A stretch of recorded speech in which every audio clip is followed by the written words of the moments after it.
Hey everybody, Jen Hatmaker here, your host of the For the Love podcast. You guys, welcome to the show. We are in the most darling, cozy series called For the Love of Feeding These People. Hello. I you may have remembered that I wrote a cookbook called Feeding These People. It's called Feed These People. And the series is Feeding These People because we are very, very into synergy here at the podcast. And today I cannot even contain my excitement about this next guest. Because guess what? Everybody, what pairs better with food than wine? Literally nothing. Like, we know this, and this is not new. But what is wonderfully new to our community is earth-shattering Noel Burgess. Oh, and the fact that his whole job is being a wine writer and influencer. And first of all, how do we get that job? How can that be all of our job? Second of all, let me tell you about Noel. After growing up on the East Coast, he now lives in wine country in Northern California with his wife, which thinks we need a little For the Love field trip, of course, to go visit him. I will bring him anything. I will make him my best friend. But here's the thing about Noel. He gets it. He's not snobby about wine at all. And here's what's so great about him. And I don't want to steal his thunder because he's going to tell you all about this. But even though he's a master of his craft, literally, he started drinking wine 4 years ago. So he's like us. He's just like our kind of guy. He makes wine approachable. He's a recent learner, and he approaches wine like a learner. And he says, wines are as diverse as people, spectacular in their perfect imperfections, shaped by their distinct environments, and always evolving. Isn't that great? Like, he's an incredible writer. And this is the kind of guy that I want to be my guide here. And I'll tell you why specifically. Not only is he delightful and smart and knowledgeable and talented, he is completely about working toward more diversity and inclusion in wine, food, and travel, which is so important. And I'm so happy that he cares about this, that he's talking about this, that he is working to push the needle forward on DEI and diversity inclusion in the wine industry, which is so notoriously white and inaccessible and for the well-off. And so this matters. This is important. And so not only does he have his work located in food and wine, which is just so dreamy, but he's working to make the industry even better, even stronger, more representative, and more true to the world. So if you don't already know why I wanted him on the show, now you do. I absolutely love this conversation. He is delightful. He's charming. He's funny. He's interesting. So guys, grab your glass of Cabernet and settle in. I'm so pleased to share my conversation with the absolutely wonderful Noel Burgess. Noel, welcome to the For the Love podcast. I have been waiting for this day to meet you. We'll see if you feel that way afterwards, but let's wait an hour. I'm going to. I already know. I'm pre-delighted, okay, to meet you. And so I'm so happy that you're here, and thanks for your time. I've told my listeners already a little bit about you and kind of who you are, but I wonder if you and I could just walk it back to the beginning. Tell us this first.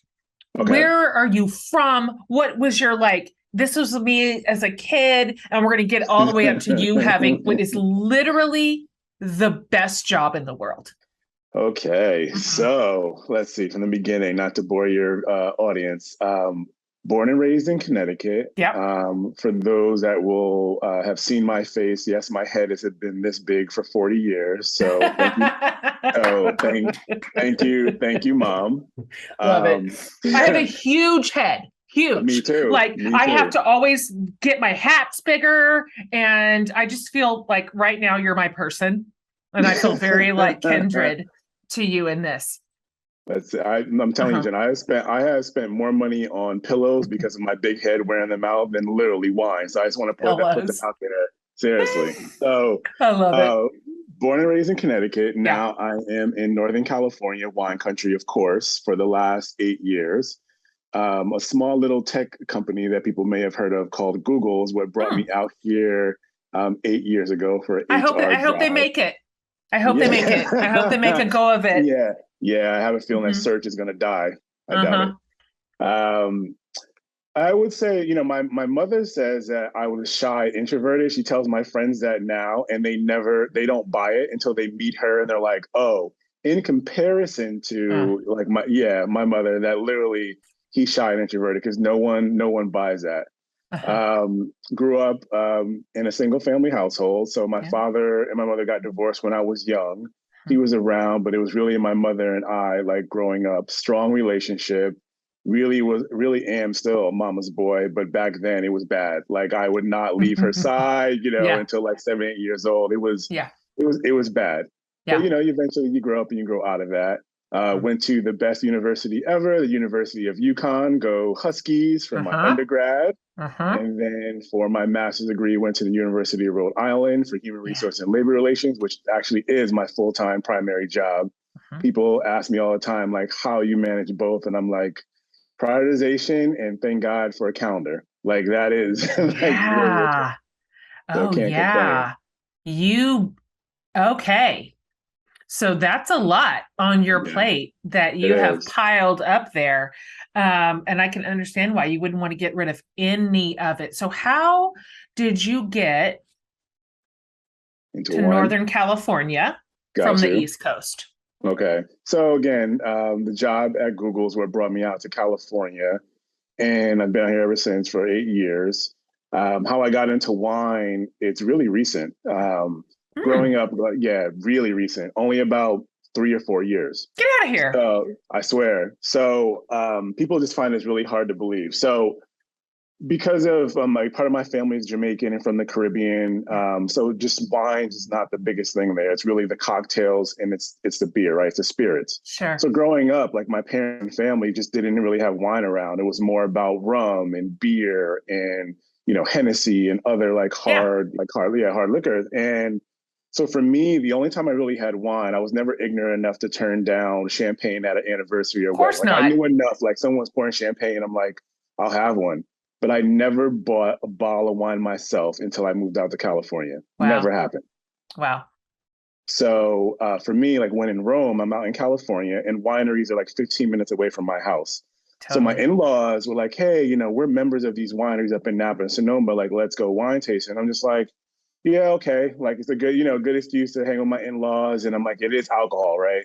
Sure. And they're So probably paying for it. So, yeah, they were. okay, we'll come. Uh-huh. Exactly. Part of those memberships. Uh-huh. And I had never been to a winery before ever. And I got there and I'm like looking around. I'm like, wow, this is not what I expected. Yeah. I'm thinking in my mind like a storefront and there's bottles of wine because I have been in a bottle shop before and like they have tastings. I didn't realize it was like this whole experience where you're on acres of land and you have this either decked out like chateau or this big like Totally. insulated property, and I'm just looking around and someone's tasting over there, another person has like a cheese platter, and then a group of people are just sitting there laughing, and I'm just looking around like, where has this been for Mm-hmm. like the first like 30 something years of my life? Mm. So that to me, it put me on the path. Oh my gosh, I just have a million questions about that. Just a million. Okay. Okay, let's start here. All right. I love wine. This is a Mm-hmm. known quantity about Jen Hatmaker. And so Okay. I didn't grow up in a house that had alcohol at all. So I Okay. didn't know anything about anything. I didn't even know about a beer. I Mm-hmm. mean, I found my way into the genre outside of the parents' watchful eye. But for Really? wine, I had to have when I first started drinking wine, which for me was like right at 30. So I wasn't like Mm-hmm. too far off from you. Okay. I had front door wines. When I tell you, I can't believe when I tell you this because this is your All homework. right. Like, All right. I'm I'm ready. like, okay, how do I start drinking wine? How can I enjoy it? Because of you're looking at the wine environment, like wine culture is delightful. I'm like, I want to Mm-hmm. be a part of these people having their cheese boards, sipping their wine Mm-hmm. at the chateau. I want this, same as Mm-hmm. you. Mm-hmm. So I guess what I first started trying was like, it was the white Zinfandel. Oh boy, what was the No, brand? I'm wait, what if do you you, say it, trash, garbage, okay. like Mm. it, whatever is the grossest thing. I think that's what I had. It couldn't have been $7. Okay. Um, and then um, and then I went to something sweet like a Moscato Okay. or a Oof. Riesling even, and just Okay. found my way in. Now I'm such a professional wine drinker. I've discovered that I love them robust. Like I Mm-hmm. like to fork and knife my wine. Like Mm-hmm. the heartier, like big, huge, smoky, Ooh, peppery, leathery flavors. But it took me a while to get there. of course. Um, were you able, even that very day, to drink Mm-hmm. wine and go, I like how this tastes? Or were you like, because I would not have been able to drink at the beginning the kind of wine that I love now. So I thought it tastes good, but that was my vocabulary back then. Not to mention my in-laws, they're part of, these wineries with, to your point, these complex, super expensive, like notable wines, right? So I think back to 3, 4 years ago, I didn't have the same appreciation I do it for them now, right? Sure. So when the first wine that you're trying in a flight is these heavy Napa cabs, right? To your Yeah. point, leathery, full of tannins. I Yeah. don't think a novice palate can really appreciate that. So Mm-hmm. I know that was my profile, my flavor profile. Like I Mm-hmm. love Napa cabs, but to enjoy them the way I do now, absolutely not. So Totally. I didn't go yuck, but it Uh-huh. was just like, oh, like I like this and really couldn't articulate why. Totally. Um, and I want to give like chef's kiss to Northern California wine country up there, which is where I learned, even as a very experienced wine drinker, that yes, I do indeed love Chardonnay. I just need to have the Okay, right Chardonnay. I need to have agreed. it from a place where Chardonnay is supposed to be grown. And that is where Mm-hmm. it's supposed to be. So the Chardonnays of your region are so delicious to me. I will just never, ever get enough of them. But you can learn. You can learn what makes wine delicious and you can learn Mm-hmm. about flavors and all of it. The fact that this is your job and you're 4 years in is proof positive. All right. So let me ask you this now because you are an expert. I don't care how long you've been at it. All right. Um, what, in your opinion, Mm-hmm. what makes a wine good? Like what separates a bottle of like $2 chuck, right? Okay. From let's just say even a like a $50 bottle of wine that's like up a notch. Like, Mm-hmm. what's the difference? And why does that matter? And why should we fork out the money for the better wine? So there's a couple of ways to dissect this. The first thing is don't put quality on price. I Okay. have had wines that have been $7 and are the best wines for that price point, or it's on my table. I've had $700 bottles Yeah. of wine that I'm like, yeah, this is not for me. I Mm, think when we go for quality, there's a couple of things to look at, like balance, finish. So, is it a poorly made wine in the sense of it's just too much sugar? Or for a cab, for example, you want that lengthy finish, right? yeah. If it's too light in body and not balanced correctly, then it's just like there's no taste on your palate, like after, you know what I mean? Like you drink it. Those are the Yeah. wines where I would say they're poorly made wines. Mm, But I think to your earlier point, everyone's palate is different. So to me, the mm, overall theme is if it's good to you, then it's a quality wine, whether it costs $50 or $5. that's And I good. think part of the challenge, and overall, I love the wine industry and I love wine drinkers, but some of my biggest pet peeves are when someone's like, well, because they don't like this wine, it's not quality wine. So for me, for example, you mentioned Moscato, not really for me, but I can really taste one and I can tell the difference between a poorly made one Oh and yeah. actually one, right, that it's made properly, even though it doesn't match my flavor profile. Totally. Chardonnay, not a fan of Yeah. oaky Chardonnays.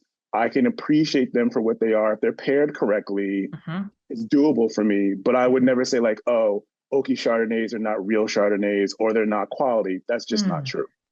Ah, I like this. I like this approach. Because people do get to love what they love. Hmm. And if they love an absolutely syrupy sweet wine, then they do. Then that means their glass of wine is delicious to them and they are Exactly. enjoying it with their meal. I appreciate that approach so much that there's not wine can be intimidating, as you know. It can. It It can. can be an intimidating genre. It's comes with, depending on who you're speaking to, a lot of rules, some Hmm. both seen and unseen. These are obviously a vocabulary Hmm. that you feel a little anxious. So let's say somebody's in a restaurant Okay. um, and they're feeling a little bit anxious. Like, am I being judged? Is the sommelier judging me? Is my server judging me? How do I order a glass of wine that's decent? And I will even admit, sometimes I will look at a list of wine and I'm like, what I Hmm. want, just by nature of the variety, is that cheapest one because that's the Hmm. type I want.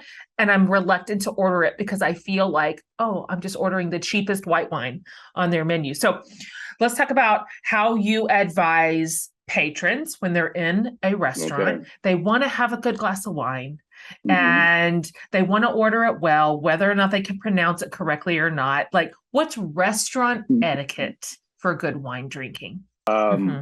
First thing I would say is remember that you're the patron. So I think it's fascinating that we're worried about what Psalms and restaurants going to think. I think they should be worried about what we're going to think, right? We're the Indeed. paying ones coming in there. So if you're going to a restaurant and the Psalm is embarrassing you or they seem frustrated, you have to ask the question, is that the restaurant that you want to patronize with your dollar? I like this. So that's the first thing. Uh-huh. Now, research, research, research. Hmm. So everyone has a favorite food, right? Menus are readily available online before you go into a restaurant, right? Assuming that it's pre-planned, right? You're not just walking in. So I think if you have a favorite food, you start there. And then there's so much great research online, whether it's talking to a local som or going to a bottle shop or just looking up like I don't know, pick your food, lamb chops. Hmm. So I want a peppery Syrah. And you look up multiple peppery Syrahs, and then you look on their wine list, and then you go online. I'll be the first one to admit with some of the French word, like I have to like sound it out, or Totally. I'm on YouTube. Like, Yeah. all right, so like seriously, like they're like, Say.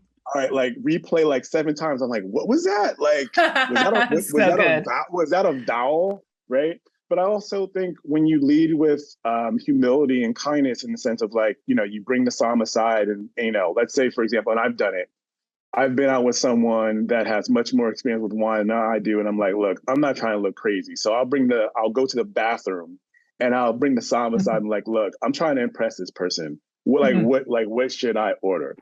But I mean, seriously, in all Like seriousness, it. right, we shouldn't be intimidated by these things. Hmm. You know, one of the things I say to novice, and this isn't even myself, is you have to build up to things. So it's like it's not a lack of intelligence, it's just a lack of experience. It's like I don't know if you have kids, but Huh. it's like if you introduced astrophysics to a 5-year-old, it's not that they're lacking in intelligence, they just haven't built up to that point, right? Like it's steps. It's asking a 1-year-old that just learned how to walk to drive to run a marathon.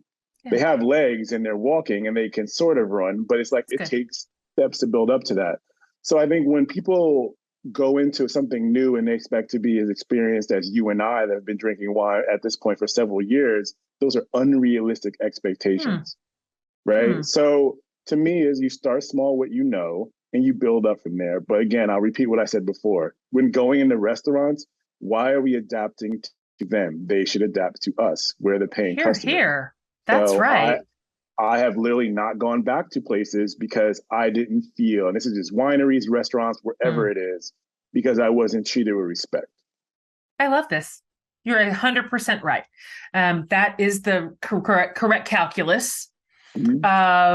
of how that dynamic should go in a restaurant setting. I wonder. I don't even know if you have an answer to this, but No.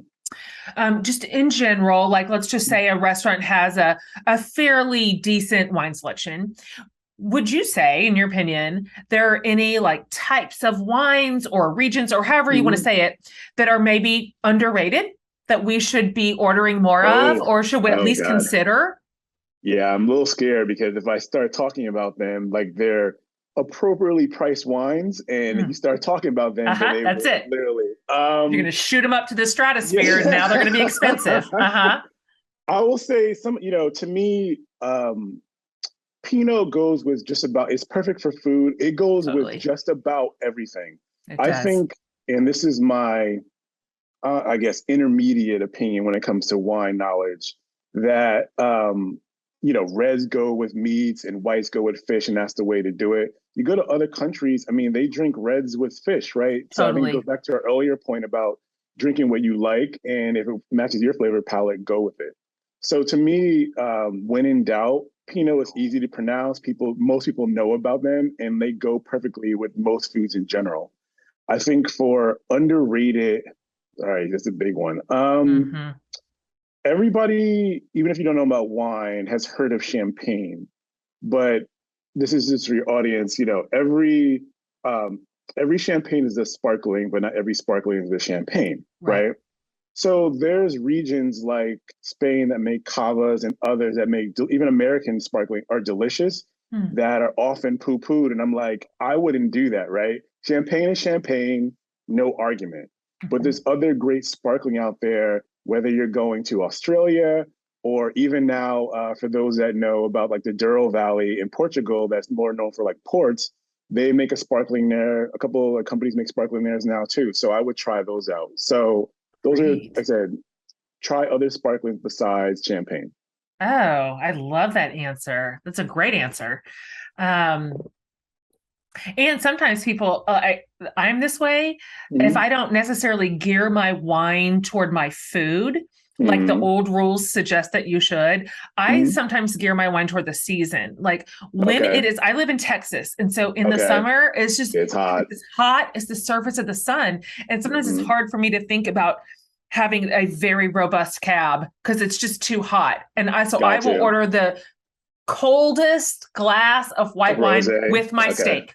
Like I just don't care. I just don't care. You It's shouldn't. it's how You I want shouldn't. it to go. Um, One You're thing absolutely right. I really love about you, I really really love about your work, the way that you're Mm-hmm. approaching um, food and wine is the way that you advocate for diversity and inclusion in this particular industry, which is Mm-hmm. notoriously white. Yes. And Very so much I would so. just love to hear you talk about why, obviously, this matters to you personally, but why it matters to the industry, and what can we do as just ordinary like patrons and customers, Mm-hmm. because this matters to me. This is a big deal in my world as well. And what do we? Our consumer dollars are powerful, Mm-hmm. and our voices can be powerful. So I just kind of like to hear you talk about your approach to that and how us ordinary consumers can kind of join that conversation and movement and even reversal out of an industry that is so white into being something that is way more broadly represented. Absolutely.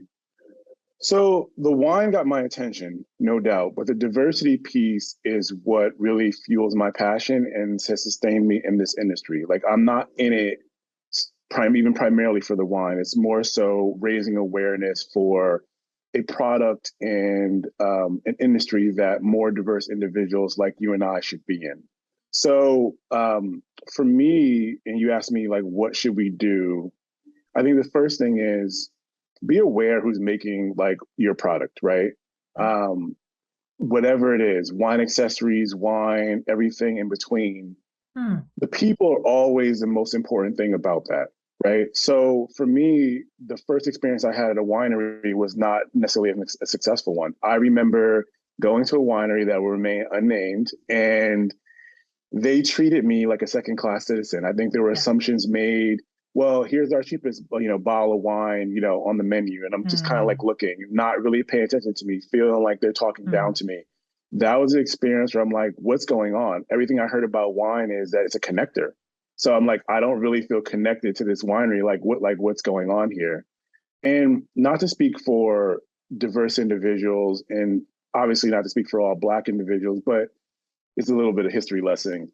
going back, 40 or 50 years where we didn't necessarily have the economic standing that we do now, Yeah. it's understandable that wine wasn't accessible to us. To your point, it was for rich white men of a certain age. Right. Now you fast forward to where we are now, and now we have some economic means. We have a lot of economic means, but we're still lacking the knowledge because of the historical things that have happened, right?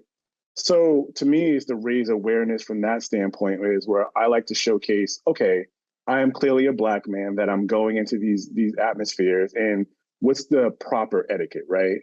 How do you think about wine? What should you wear? I want individuals to look at my Instagram or read my articles and feel comfortable about being in these spaces. So that's from the consumer standpoint. From the people that are actually supplying the product, I've had discussions with many vintners and owners, and I've been very blunt and direct when I have said, I understand that you may be developing your narrative when it comes to diversity, right? Whatever color it may be. But there's one color for a for-profit business should always care about, and that's green, and that's money, right?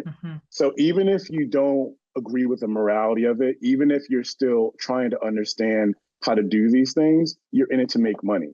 So when you're missing a large amount of the population that knows nothing about wine, not feel comfortable, how is that helping or hurting your bottom line?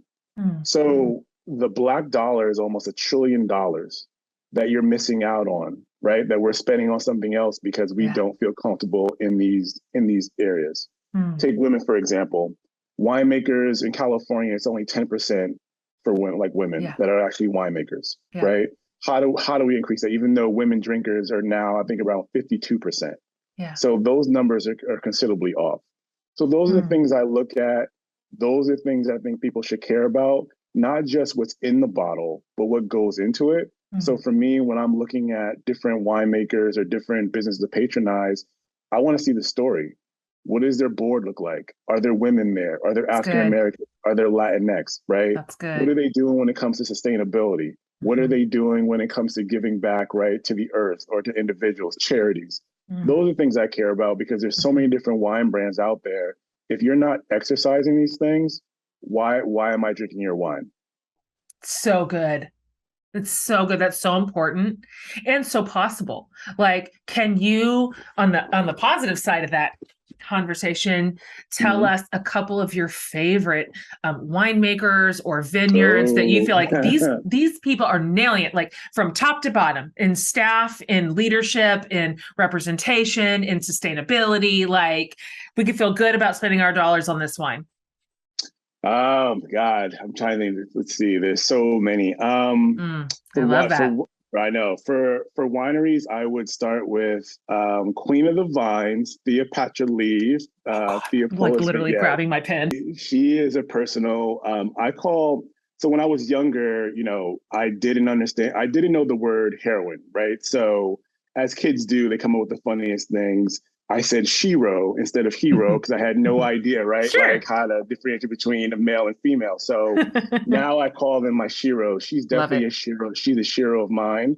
Black female owned. She is a trial attorney and a partner by day, and then winemaker and vintner by night. I don't know. People ask me how I do it. I don't know how she does it. Her staff, the entire staff, which is small, all diverse individuals, right? Women, Latinx, African American. That is someone that people should take a look at. Her wine is great, so let's start with that. But she's a better person than she is a winemaker, and that's definitely a brand that I would take a look at. Northern California. Absolutely, yeah. Mendocino technically is right on the Sonoma border, and Mendocino and Yorkville, but that's a brand that I would go after right away. Right on. Oh, if you think I'm not going online to order that wine, think again. Thanks for the recommendation. I love that. Absolutely. That matters. And I think we shouldn't underestimate our consumer dollars because we are telling the market what we care about and who we want to support. And so that matters. That matters as well. And I really like that you're in there asking the hard questions. How do those conversations go? Like, do you feel like you are gaining traction behind closed doors as you talk to these sort of potential change agents, but also certainly the ones that are pulling the levers at the time. I'm curious if you hit a lot of resistance or if you feel like the wind's at your back or both. I think both. I think and you're seeing in the market, the brands that are more agreeable to this and keep an open mind, you're seeing the success they're having with a broader age range and demographics, right? They're hitting that 21 to 38, right, or 35 from all races and all genders, where there is still a notion that you must cater to the old white male. And again, it's been very successful for you for 40 or 50 years. Yeah. The question I pose is, and this is no knock on anyone because we all are going to succumb to it, but eventually we are all going to pass, right? That's right. That's just true. Right, it's just it's a fact, right? The older white male that's 60 or 70, how many years do they have remaining versus the 21-year-old that knows nothing about wine? How do you adopt that 21 or 22-year-old? The gap in age is nothing compared to the gap in the sense of how they consume wine. So, not to go off on a tangent, but you think about canned wine or what someone older considers real wine versus someone younger is like, I just want to drink what I love and I enjoy, and find a way to bridge that where it's like, yes, you can have the more classic or traditional wine versus the wine for someone that's younger has a different flavor like profile. And I think those are the conversations I have. I'm fortunate enough to look at it or be involved in multiple means of attack in the sense of, yes, I'm a consumer buying these things. So that's the first level of control that I have. Then as a social media influencer, I have a level of control there. But as my mentor, Julia Coney, talked about when she said like, well, hey, you should start writing. And I'm just like, I don't know. And she's like, look, we don't have enough diverse Black voices writing about it. It's great that you're on social media advocating for these things from that standpoint. It's great that as a consumer, you have the means to buy most wines. But now for the person in trade or the consumer that's reading these major journals, right, and articles, we don't have enough Black voices telling our point of view. And when she said that, I was like, you know what? You're absolutely right. So those are things. You having me on your show, another prime example of, okay, this is clearly podcasts or a channel where people consume information. We need our collective voices out there talking about these things, right? Not just approaching it from one point of view, multiple points of attack. If you've been around here for a bit, you know that I'm obsessed with this time of year. Like, I love fall, even fake fall, which is a charade that everyone in Texas is in on until like mid-November. I'm also obsessed with Rothy's because honestly, no matter what level of fall you are experiencing, they're literally the perfect fit. Their slip-on sneakers were my first pair and I was forever sold. I love them because they're comfortable times a million, but they are also, like cute, which isn't always the case with comfy shoes. All of Rothy's styles are super comfortable, super adorable, including their VV popular points and flats, their loafers and ankle boots, just chef's kiss too. And, guess what? You can wash them. They actually do come out just like new. I've washed mine more times than I can ever count. But the part we really love the most about Rothy's here is that everything they make is better for the planet. They've repurposed millions of single-use plastic bottles into their signature thread that goes into every single one of their products. So, find your new favorite shoes and get ready to be asked, hey, are those Rothy's? Plus, get $20 off your first purchase at rothys.com/forthelove. That's ROTHYS.com/forthelove. Now, a word from our sponsor, BetterHelp. A fun thing my brain likes to do is wake up sometimes around the 3 o'clock a.m. hour and decide to worry and fixate on both real and imagined problems. And I know it can be tough to train our minds to not ruminate like this, which can keep us either up all night or distracted all day or all of the above. So even though I'm still prone to playing the night worry game, therapy has been instrumental for me to stay in healthy problem-solving mode. The therapist at BetterHelp Online Therapy can help you become a better problem solver, just making it easier to be more focused and to accomplish your goals and maybe even get more sleep. And because it's all online, BetterHelp offers an accessible, convenient, and cost-effective path to therapy. It's also less intimidating because your therapist literally meets with you wherever you are. Another one of BetterHelp's priorities is ensuring that you have a suitable therapist with the right background and specialty for you, like just heart to heart and mind to mind. And if it turns out not to be a good fit, they'll fix it. So when you want to be a better problem solver, because we all have problems, therapy can get you there. Visit betterhelp.com/forthelove today to get 10% off your first month. That's BetterHelp, HELP.com/forthelove. So let's talk about this career that you invented and created, and now it's yours. Like you were like, hey, I'm at a vineyard. I'm kind of enjoying this vibe. Loving I'm it. gonna make up a job, and it's gonna be a job that I have in addition to my other job. So can you talk about the innovation of what it is you do and how you got there and how you stepped it up bit by bit, all the way to kind of the influence that you have in just really a short amount of time. 4 years is not that long. Yeah, and key point. So 4 years I've been drinking wine. Yeah. This is a pandemic move. I started in March of 2020. It has been 2.5 years. Wow. That I could, and the reason I know it's March is that's when the pandemic hit. That's when everything really closed down, and that's where my journey began. Okay. So to tell you about that, all right. So it's let's start. For I know so much to talk about. For an extrovert,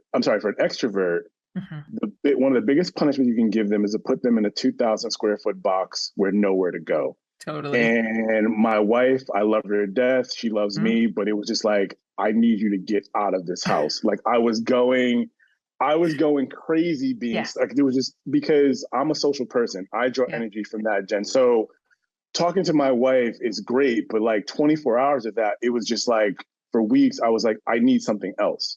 So growing up in Connecticut, dealing with real cold, I like to joke that I don't get California cold, right? Here, you're not wrong. Right. It's like the low is like 48 degrees, the high is like 55 or 60 in the wintertime. So in March, I'm just like, give me a jacket and I'm going to go outside. So that was one of the places where I actually felt safe, where I'm like, I could be sitting at one end of the table, you could be 8 or 9 feet away, and we can have a conversation, and I'm not really worried about COVID. Totally. So I remember I'm like, well, what can I do, right? I've been talking about for months how I don't see enough diversity in the wine industry. You really need to put your money where your mouth is and do something about it. So I didn't have an Instagram. And I remember asking my wife, I'm like, I'm 40 years old. Am I too old to like start a blog? She's like, no, like do it. Right. And I'm like, I'm just going to write like what I see, no matter how naive or how inexperienced I am when it comes to this. I'm just going to start where I am. And there's going to be a lot of individuals that feel the same way, to your earlier point about how do you get started in this, right? I didn't know any language whatsoever. I'm just like, this tastes good. This tastes bad. Like, that's fine. Just start it there. Yeah. And I started my Instagram with, again, like the joke, -4 followers. Like there was nobody, right? Like none. And you should look back. I'm sure you probably do it, right? You go back to your earlier podcast, or you go back it's to rough. and you like look at it with like a half smile, like, right? Because you see how much you've grown. Yeah. And I just started, calling up wineries, sending emails. And to my point about humility and just being honest, I would reach out and say, look, I know very little about wine. I've only officially been drinking wine for a couple of years. Yeah. I have like 50 followers. Here's what I'm looking to do. I got some hard no's. I kind of got the who are you, but I also got some yeses where it's like, you know what? Come on up to Sonoma. Come on up to Napa. Like, why not? Yeah. Especially at a time where many people weren't traveling. They were begging people to come in because that's so true. Right? Yeah. No one's doing it. And like I said, the wine is important, but for me, it was always the story behind the wine, right? And I wanted to tell that story because I feel like that's the entry point for those that are either intimidated or don't know much about wine. They do know how they feel about people. They do know how they feel about sustainability or diversity or food. Those are things that everyone can like see and relate to versus wine. So that's how I got started in March of 2020, with just, again, being a social influencer, By the summertime, I think it was up to 3 or 4 thousand. And by the end of the year, I think I hit the big 10K. And I'm often asked, well, what's my secret? And I think the main thing is just authenticity. I Yeah. just really talked about what I knew and what I didn't know, and I hope people enjoyed it. Apparently, they have, and Apparently they here I have. am 2.5 years later. Mm. Would you, because this answer could go either way, and I would actually understand both answers. Would Mm-hmm. you ever want this to be your full and only career, or is it, do you love it kind of over here on the side where it doesn't have to hold that gravitas? God, I'm telling you, you're hitting the key question because I'm asked that all the time. Like, you got to quit Mm, your job. mm, Um, the the thing that both my jobs, my HR job and this writing slash influencer have in common is people, right? sure. That's where my passion is. And I don't think I need to give up either.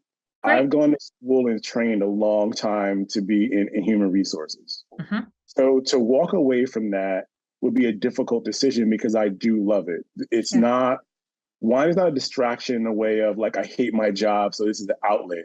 It Mm, just complements it, or it's just something different to keep me interested, honestly, in both. So it would be an interesting, I think, experiment to see if I actually did do wine full time, what would that look like, right? Would I be mm, grasping for something else because I like to do multiple things? yeah. But on its own, it's more enough to keep my attention. I do enjoy doing it, like working in the industry, but it's really about the people. And that's why I focus on those things in my story versus Yeah. talking about the technicality of wine. That's Hmm. important. There's obviously a lot of articles about that. That's not for me.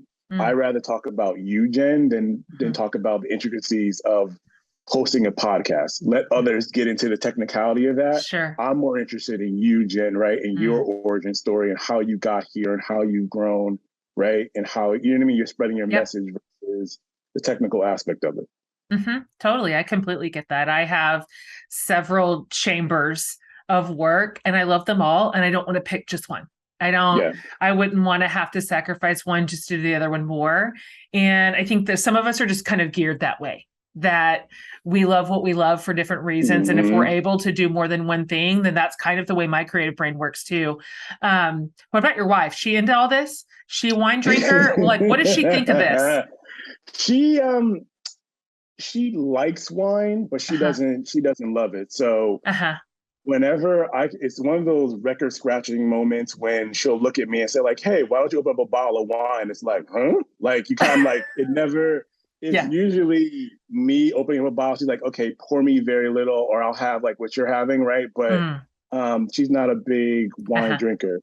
She is a big supporter and advocate of Yeah. diversity, right? So I think Sure. that's the part where she was the one that pushed me in the beginning and was like, you should do, like, you need to do this. This is a part of who you are. It's not just some job of yours. Like, this is who you are. So Mm. I couldn't do this if she didn't support me. It's hard to juggle multiple things, as I'm sure you know. It's Yeah. like you have, now two careers and you have family and friends, and I have my wife and other things. So if she wasn't okay with it, Right. or it was like every time I'm saying I'm going on a press trip somewhere, she's giving me the side eye or about like, why are you gone? I wouldn't be able to do the things that I Hmm. do. So I'll be the first one to say like my biggest supporter and the person that sustains me in this is her. Otherwise, I would have to say no to probably Of 50 to course. 75% of things. There's just no way. But yeah, Yeah. not a big wine drinker Well, you yet. know what? That's more for you. Working on it. It's Exactly. more for you. And I'm guessing probably all your neighbors are like, this is our favorite neighbor. Oh my He God. always has the So wines. So you would think that, right? Being in Northern California and there's wineries everywhere, it's hard to give away wine, Oh, right? Or to people because it's just like I have access to it. My circle that's outside of the area, that's who I'm like their best oh, friends that's because true. it's just like, you get sent so much free stuff that I can't drink this all or store That it. is so true. So I will literally I just got finished last week putting 12 bottles in the case and like sending it off to various like friends and family members and parents of friends and stuff like that. I'm like, well, I got 12 bottles. And it's funny. Every time I walk out of the door with a case, my wife is like, yes, because because I Totally. swear they were just there were bottles on like I'm the sure. floor, right, in cases where she's like tripping over them, and I'm just Oh yeah. like, I'm trying, but I was like, now My brands gosh. send them without even asking, which I'm super That's appreciative. I don't want true. to sound like this is definitely a 1% problem, like, oh, I have too much wine. Yes. But Yes. you get the practicality of it. Like Uh-huh. it starts Oh, I stacking do. up, right? It's just like, well, where do you put all this? For And sure. so it's difficult. But yeah. I have a very tiny house. I mean, I feel like I want all the like vineyards to send me cases and cases of wine, but upon second thought, what Mm-hmm. in the world would I do with all that? So yes, you are You can't 100% drink. right. Yeah. Um, I I love your approach to all the things that you do. And so obviously you make us all feel like yes, like fancy wine, fancy experiences can be fun and certainly can be for everyone, obviously. Mm-hmm. Mm-hmm. But also we get to like what we like. And so do you have a guilty pleasure, either wine or cocktail that's trash? Like it's trashy, it's lowbrow. You're not supposed to like it because you're a fancy wine guy, but you're just like, uh, I don't even bottoms up. I don't care. um, I'm a fan of trying the below $15 like table wines. Uh-huh. There's some that are effervescent in the sense of I like the bubbles and I like, you know what I mean? Like, and um, I won't name the brand because I don't want to downplay them for what they are. But I think, like I said earlier, there's some wines where they don't cost a lot. So I get sent some of the most expensive complex wines in the world. I'll be the first one to tell you, right? Like I had, Okay. you know what I mean? Like, so I think when your palate increases and you start going for more expensive wines, to this thought of like $2 Chuck or like, well, Noel, what are you doing drinking this $10 bottle of wine? I'm like, first of all, I'm not rolling in it. So I wish I can go out and buy like $500 wine, Sure. bottle of wine all the time. Like I can't. But I also think it's appreciation for what something is where, yes, it's $11, but I just like the flavor profile, right? Totally. Or you're talking about being in Texas and it being hot. I'll drink rosé, like a $12 bottle of rosé on my porch and I'm unapologetic about it, right? It's truly So much same.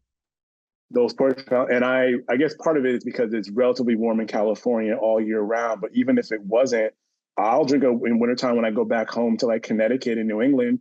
I'll drink, whites that are more or wines that are more associated with like hot months Mm-hmm. in the wintertime. But as far Yep. as any particular brand, is just again, I don't want to call them out, and I think there's enough of them where it's just more so. Even though your palate might expand, this is the best Yeah. way to put it. It might expand. I don't leave behind the brands that I tried in the beginning that I actually do enjoy the taste. Great. I love it. And sometimes we just want a six pack of cheap beer. That's That's fine right. too. You Sometimes just that's what we yeah, want that day. you want the lowbrow for, and whether it's TV or food, like I mean, it's like even if you have the means to go out and enjoy a 5-star Michelin like dinner every night, do you really want to eat like that at like 7 days a week? Sometimes Right. you just want to go to a greasy spoon, a That's fast right. food restaurant, and just eat something, right? Same thing with snacks. Totally. I just want some Cheetos. I just want a, It's good. Michelob Light, right? I just, I'm like, I don't Totally. want some big fancy. I got to put on like a 3-piece suit and like sit there and Totally. try to pronounce some of these French. I'm just like, can we just go get a burger? It's And I think good. wine is the same exact way. It's perfect. Y'all may have heard, but I wrote a cookbook called Feed These People. It comes out October 18th, and I'm just over the moon about it all. But what I'm really excited to finally tell you about today is something we've been working on for months behind the scenes. And that is the All the Dish tour. Because that's what I'm doing. I'm bringing All the Dish to a city near you from November 4th through November 10th. Y'all, it's been 3 years since I've done a tour. Now, just so you know, this is not an actual dinner party, but it is a party for sure. Complete with fantastic DJ. Obviously, dancing in your seat is highly recommended. Some super fun guests, y'all. Surprise guests who you are actually going to go crazy for. Just you wait and see who's popping in. I just can't with it. Plus, we're going to have a special Q&A. I'm talking just so much more. It won't be a party, of course, without you. So bring all your people to the event and you will leave like freshly, like inspired and entertained and connected and just all fired up, I promise. All right, find your city and get your tickets for my All the Dish tour at jenhatmaker.com. I literally cannot wait to see you there. Okay, 2 more questions. So we're around Sure. land the plane. I just wrote a cookbook, and I included in there just a lot of pairings that I love. I'm zero expert. These are primarily just, this is my personal preference, and this is my cookbook. So I'm going to write it on this page that you can drink this with this. But one of the meals that I have in there, which is super easy. So my front door is kind of like yours. Anybody can cook. Cooking is not complicated. Does not have to be fancy. You do not have to be credentialed. Like, anybody can do it. And so I have a roast chicken recipe that is like, it's a 5-minute prep. And it is, the ROI on it is so high based on the investment. So let's just say that you're looking at this menu and it's like, it's a buttery, lemony thyme roast chicken. And we're going to have it with, mashed potatoes, and it comes with like this onion gravy that I make out of all the pan drippings and some sort of delicious roasted vegetable. What would you pair it with? What would you say if it was you today? And you might change your mind tomorrow, but for today, this is what you would put on the table with that meal. So not to be repetitive, the first thing I would say is pair with whatever you like for your flavor profile. I think with roasted chicken in general, you could pair it with white, red, rosé, whatever makes sense, right? Like, you don't need, right? Like, there are some foods, right? Like higher in acid or that are fatty, that it's like, yeah, it's hard to pair those with something light, because for your audience that's not aware, you want the flavor profiles to really complement each other or match up. So if they're too far apart, where you have something that's very acidy, but then something that's the opposite, where it's sweet, it's just not going to work, right? So you want something that complements it. But with roasted chicken, I think the flavor profile is mild enough that you could pair it with anything. So, but I think the caveat is, when you talked about, you said a gravy. What was the gravy again? You said thyme and. I take all the pan drippings out of that chicken and then I do like a kind of a creamy gravy with that to like douse the whole thing in. It's real fatty, real rich. Okay. Yeah. Okay. So then maybe I still think you could pair with anything, but I'm thinking a Sonoma Coast, like Pinot, or that might go really well. Or you asked earlier about something that's not necessarily thought of. I would go with a Gamay, a Beaujolais. I would go with Beaujolais and try that flavor profile with that. I think that would go well. But you can never go wrong with that. I would go with an unoaked Chardonnay for sure. I wouldn't go with oaked. Yeah.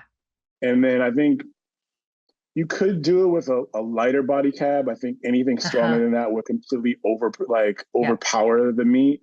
But I would stick with Pinot, or I would go with Gamay. Such good suggestions. A Pinot is just irreplaceable. It really is. Like, when in doubt, home cooks, put a good bottle of Pinot on your table and it will work. It will work. It will be delicious. It could go up or it could go down depending on how the food is.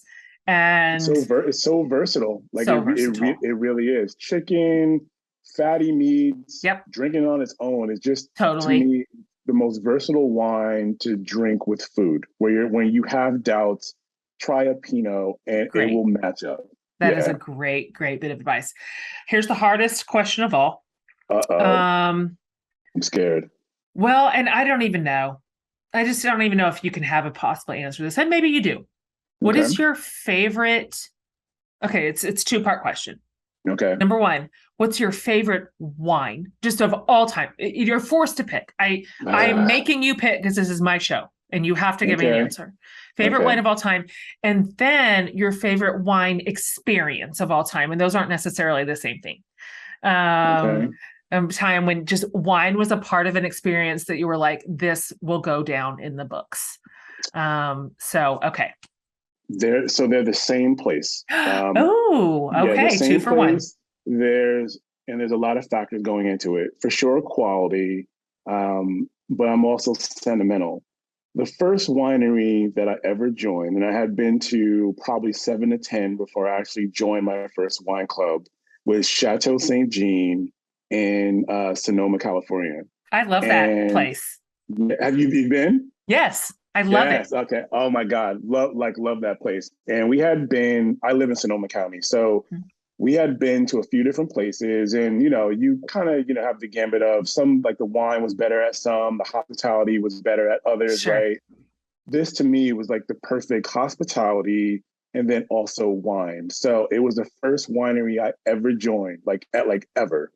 And I remember when they brought it over, I'm like, you know what? This is the place, right? I Yeah. love the people. I love the view. Yeah. And it was, you've been to wines before. Sometimes you have to be in the mood. Some of them are just a little over the top where it's just like, I can't take all this stimulus at once, right? I Like know it's what you just, mean. right? Right? Uh-huh.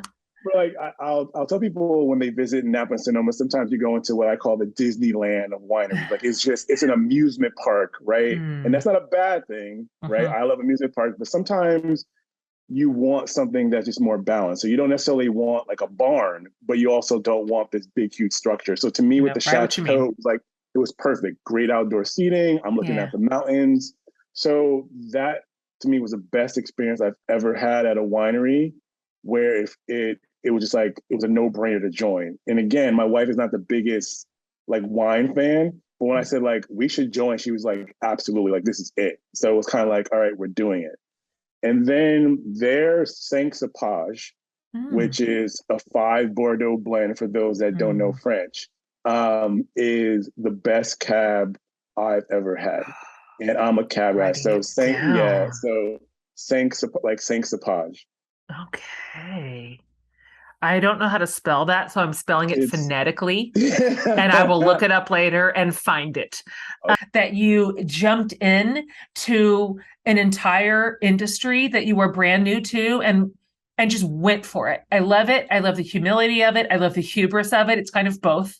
mm-hmm. You held one in each No hand, argument. No argument. and went forward. And I love that what you built was true and authentic, and that's why you have so many followers. Like it wouldn't necessarily have gone that way if you were pretentious or you were putting on airs, or the fact that you just came out as you are, who you are, like you are, is why so many people are now like following you and listening to you and learning from you.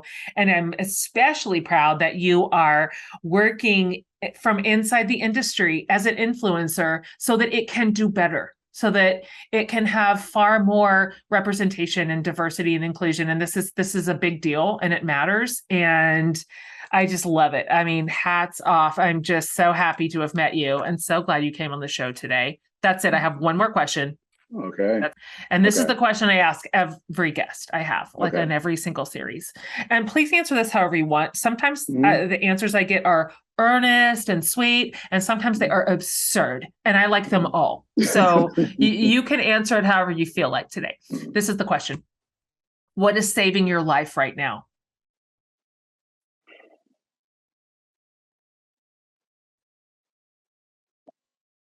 The wine industry, I think the wine industry saved my life. And what I mean by that is I was not doing well like most people during the pandemic. Knock on wood, I didn't get COVID.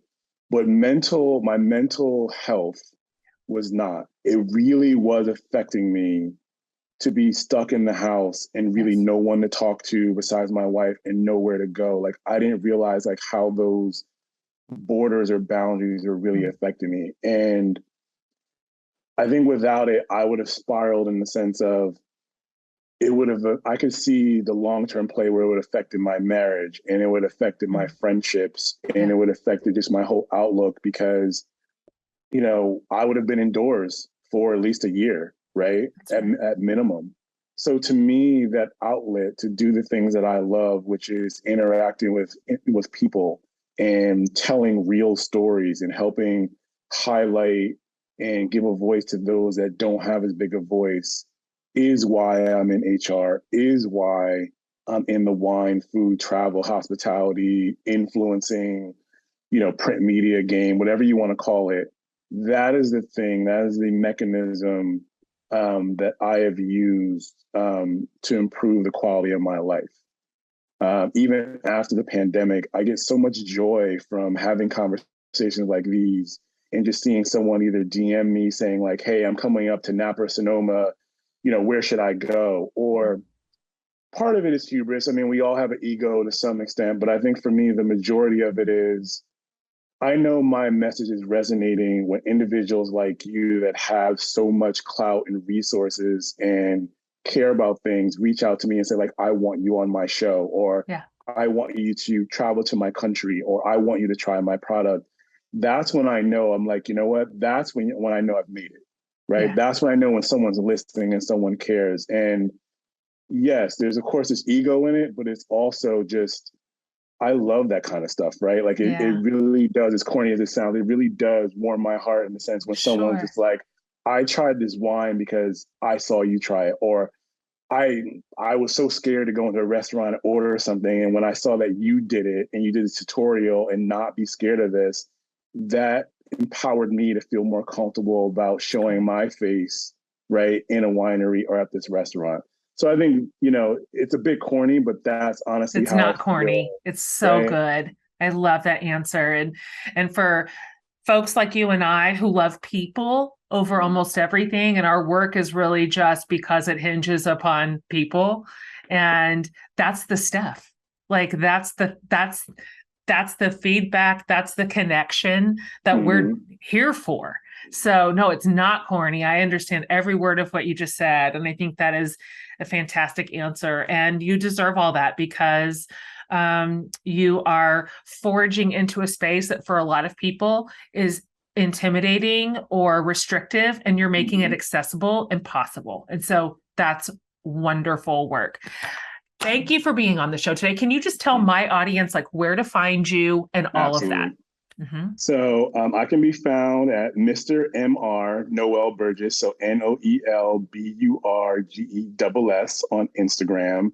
Also, if you just look up my name in either Haute Living, Thrillist, Wine Enthusiast, your various like travel, food, and wine publications, you can find my articles there, or just the shorthand is just go to Muck Rack and type in my name and you'll see all my relevant articles.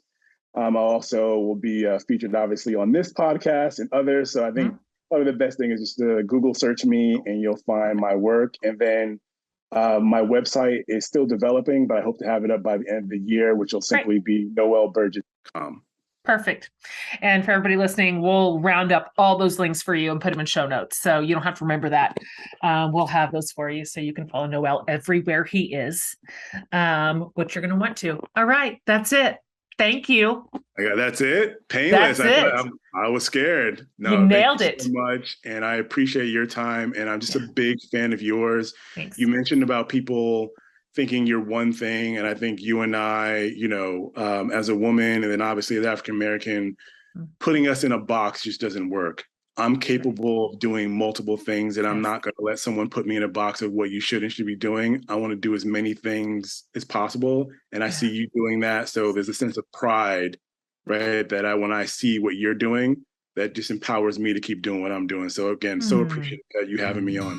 What a nice thing to say. Thank you. Here's to us. Cheers to us. Cheers. Okay. Thanks, Noel. Okay, you guys. As promised, if you go over to jenhatmaker.com under the podcast tab, I will have all of the show notes for this episode, all the links that Noel mentioned to his socials and different places where you can read his writing in one spot. So you can find it there, and definitely go follow him over on socials. You're going to love it. And you're going to be glad that you did. So thanks for joining me on this super fun series. Thank you for being excited about the cookbook. Your support, your love, your enthusiasm about Feed These People is so over the top and so precious to me that I will never forget it as long as I live. Thank you so much for just being the best community, really and truly the very, very best. I couldn't have a better one, and I couldn't be more grateful. And so thanks for being good listeners too, you guys. Our podcast crew sure loves you. I'll tell you that much. So on behalf of Amanda and I and Lauren, her crew, we love you. We love you. We love you. Thanks for subscribing. Thank you for rating and reviewing the show. And we will see you next week, you guys.